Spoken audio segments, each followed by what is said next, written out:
Voy a ser breve. Lo primero es que la escuela dominical nace en el siglo XIX, mediados del siglo XIX, y es interesante porque la escuela dominical nace con un señor que estaba interesado por los inconversos del barrio, los niños inconversos del barrio.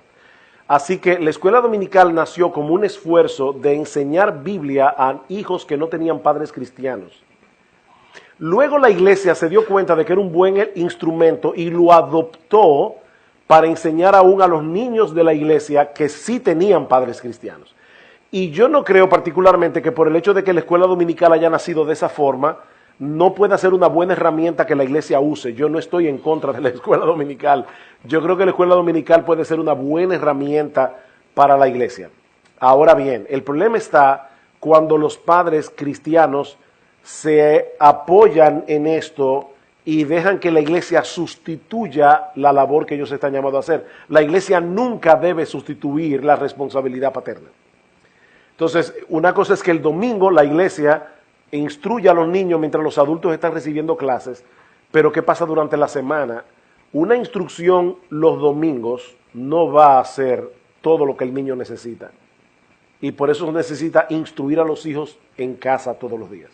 Aquellos padres que me dicen, ay, es que imagínate, yo no tengo mucho conocimiento de las escrituras, ese argumento de verdad no tiene ningún valor. Y para probarlo es muy sencillo. Israel tiene 430 años esclavo en Egipto.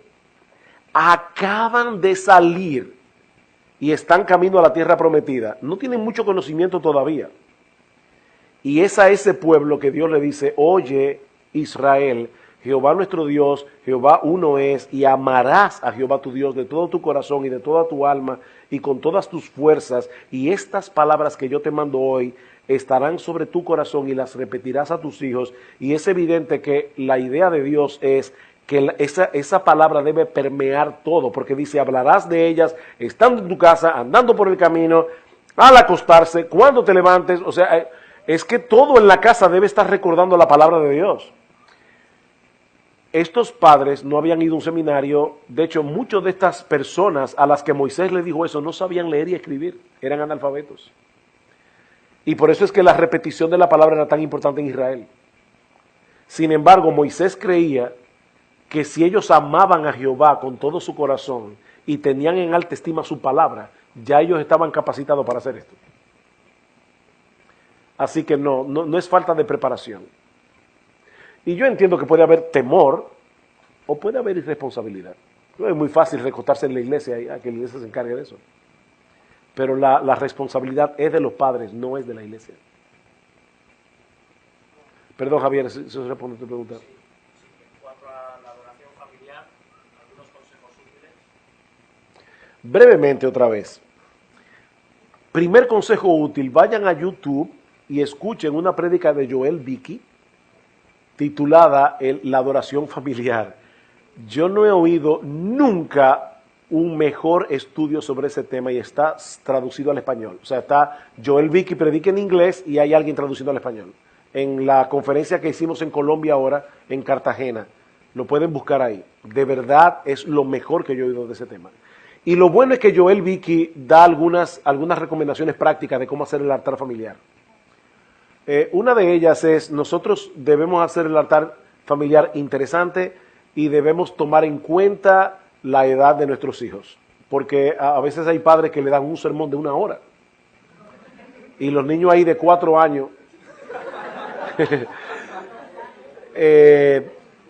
5 minutos, 10 minutos es suficiente para un niño de 4 años.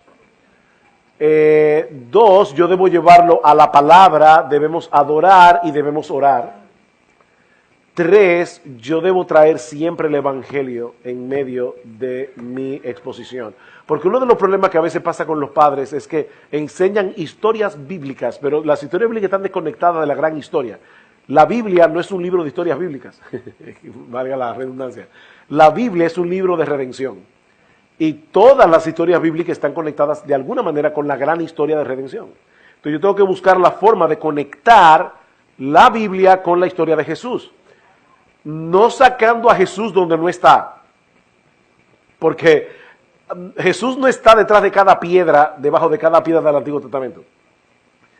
Pero cuando yo estudio la Biblia, recordando que toda la Biblia me lleva a Jesucristo, cuando vemos, por ejemplo, la historia de los grandes reyes de Israel y cómo fracasaron y los pecados que cometieron, ¿dónde está Jesús?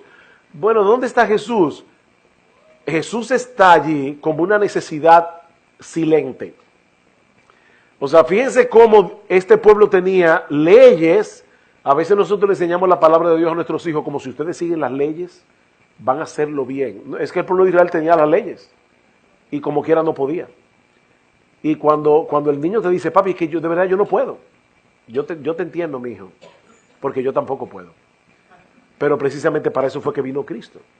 Para eso es que tenemos el Evangelio. No solamente para darnos el perdón, sino también la fuerza y la motivación que necesitamos para poder obedecer. Tenemos que llevar a nuestros hijos al Evangelio para no moralizarlos en casa.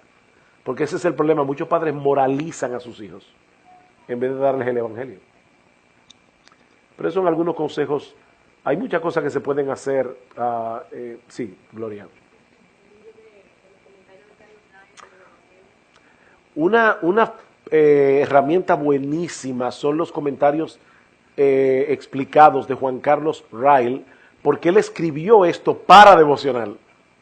No es un comentario para eruditos, y nosotros en casa llegamos a hacer eso, tomar el comentario de Juan Carlos Ryle y leíamos el texto bíblico y luego veíamos los principios que Ryle extraía del texto. Otras veces hicimos el progreso del peregrino en casa y buscábamos los textos bíblicos que conectaban con las historias que cuenta Bunyan, porque lo que hace Bunyan básicamente es alegorizar para mostrarnos lo que es la vida cristiana. Y si ustedes tienen ojo cuidadoso, van a ver todos los textos bíblicos que Bunyan tenía en su mente cuando escribió El progreso del peregrino. O sea, hay muchas cosas que se pueden hacer.